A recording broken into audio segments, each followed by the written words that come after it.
c'est Clément d'Assess First. Bienvenue sur cette vidéo destinée à nos utilisateurs. Une vidéo pour découvrir le fonctionnement de notre dernière innovation, les offres d'emploi. Nous avons décidé de permettre à nos clients de créer des offres d'emploi directement sur la solution Assess First pour leur permettre de valoriser de manière très différenciante leur entreprise, et de renforcer leur attractivité auprès des candidats, mais également de réinventer l'expérience candidat à travers du processus de candidature. Aujourd'hui, nous avons constaté depuis plusieurs mois que les candidats sont tous confrontés aux mêmes offres d'emploi, qui se veulent assez quelconques et qui ne leur permettent pas de savoir concrètement ce qui les attend dans les entreprises. Je vais donc me diriger vers mon compte Assess First dans l'espace campagne de recrutement. Il faut savoir qu'une offre d'emploi est accessible uniquement à travers une campagne de recrutement Assess First.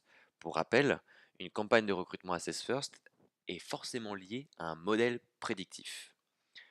Pour les besoins de la vidéo, je vais aller récupérer une campagne de recrutement active chez Assess First, SDR Sales. Ici, nous pouvons voir que l'offre d'emploi existe déjà. Mais pour la campagne SDR UK, l'offre d'emploi n'existe pas et si vous cliquez sur ce bouton, vous pourrez la créer de A à Z. Pour les besoins de la vidéo, je vais aller récupérer une offre d'emploi déjà existante, mais nous allons pouvoir néanmoins faire connaissance avec notre assistant, notre éditeur, qui vous guidera pas à pas dans les différentes étapes de la création d'une offre d'emploi, dans laquelle nous allons retrouver des informations classiques qui restent essentielles, mais également dans laquelle vous allez pouvoir proposer des nouvelles informations complètement inédites à vos candidats.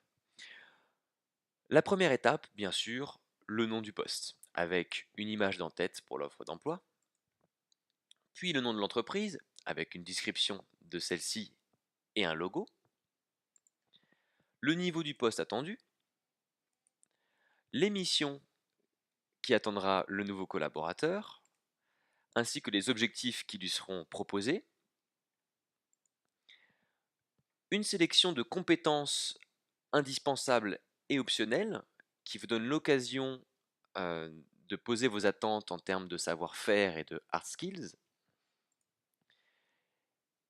une nouvelle information sur l'attitude souhaitée que vous attendez de vos collaborateurs pour ce type de poste à travers 4 types d'attitudes, et une vraie innovation, l'équipe en place à travers le manager du candidat et les membres de l'équipe avec qui il va travailler.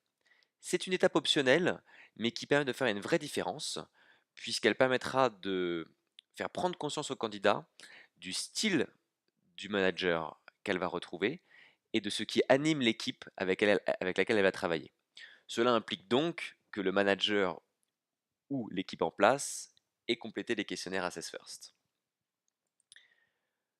Étape suivante, l'adresse du lieu de travail ainsi que des photos pour valoriser votre environnement de travail. Et enfin, le type de contrat proposé, la fourchette de salaire proposée et les avantages du poste dans votre entreprise. Voilà, une fois que l'offre d'emploi est créée, vous pouvez la visualiser pour voir qu'il ne manque rien, éventuellement éditer ou modifier une partie avant de la publier, car une fois qu'elle est prête, vous pouvez la diffuser en cliquant sur ce bouton ici en bas à droite. Deux moyens de diffusion, un post direct sur votre réseau LinkedIn, Twitter ou Facebook, agrémenté d'un commentaire pour les encourager à consulter l'offre d'emploi et à postuler, ou un lien que vous pouvez copier et coller soit dans un mail, soit sur tous vos supports de communication comme votre site recrutement ou des job boards. Et je vais donc simuler un candidat qui accéderait à votre communication et à ce lien, qui aurait envie d'aller voir l'offre d'emploi que vous proposez. Et voici le visuel qu'un candidat va avoir de vos offres d'emploi créées à l'aide d'Assess First.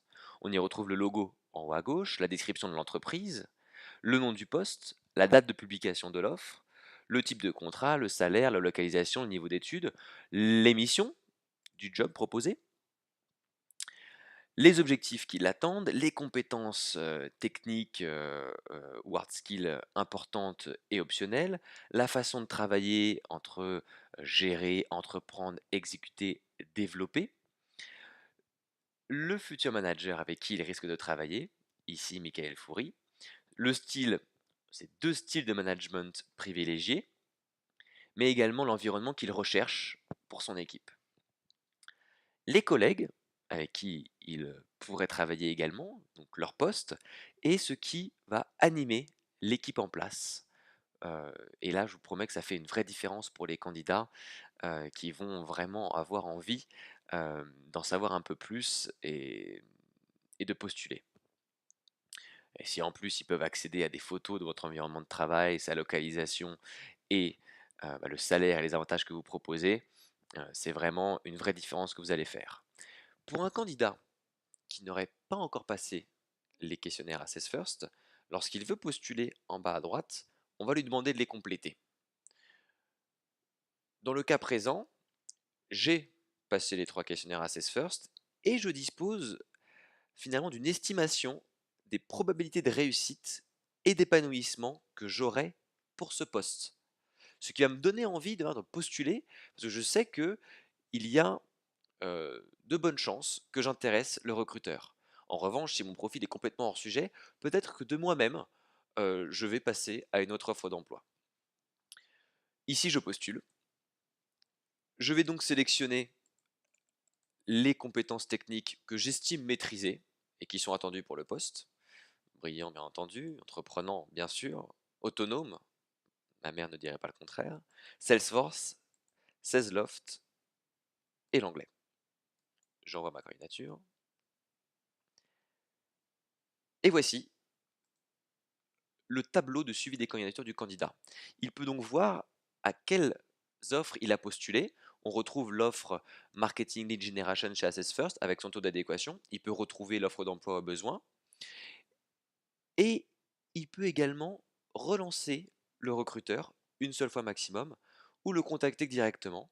Et il a un suivi de sa candidature en temps réel, en 3 étapes. Et ces 3 étapes correspondent tout simplement au statut de ce candidat dans votre campagne de recrutement.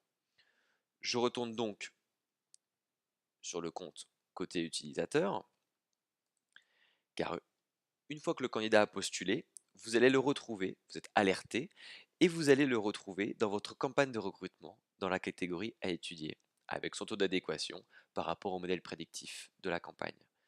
Ici, Clément est intéressant, je décide de le shortlister pour peut-être le rencontrer ou le faire avancer un peu plus loin dans mon processus de recrutement. Une fois que cette action est réalisée, le candidat est alerté, et on peut le voir par exemple ici sur l'offre SDR IFAG qui s'est affichée en bleu. Euh, le candidat est informé qu'il a été présélectionné pour le poste. Vous allez donc pouvoir entrer dans une nouvelle ère du recrutement pour communiquer de manière beaucoup plus engageante sur le poste qu'attendent les candidats dans votre entreprise. Euh, et si vous avez des questions sur ce fonctionnement, n'hésitez pas à nous contacter. Mais vous pouvez retrouver sur votre plateforme, dans l'onglet Assistance en bas à droite, et dans le petit livre ici présent, le guide d'utilisation. Et la nouvelle rubrique Offre d'emploi fait son apparition, dans laquelle vous pouvez retrouver les fonctionnements que j'ai évoqués. N'hésitez pas également à nous faire des feedbacks, puisque c'est une version bêta. On va sûrement apporter de nombreuses améliorations grâce à vous dans les prochaines semaines. Je vous souhaite donc d'expérimenter cette nouvelle fonctionnalité le plus vite possible. Une bonne utilisation et à bientôt sur Assess First.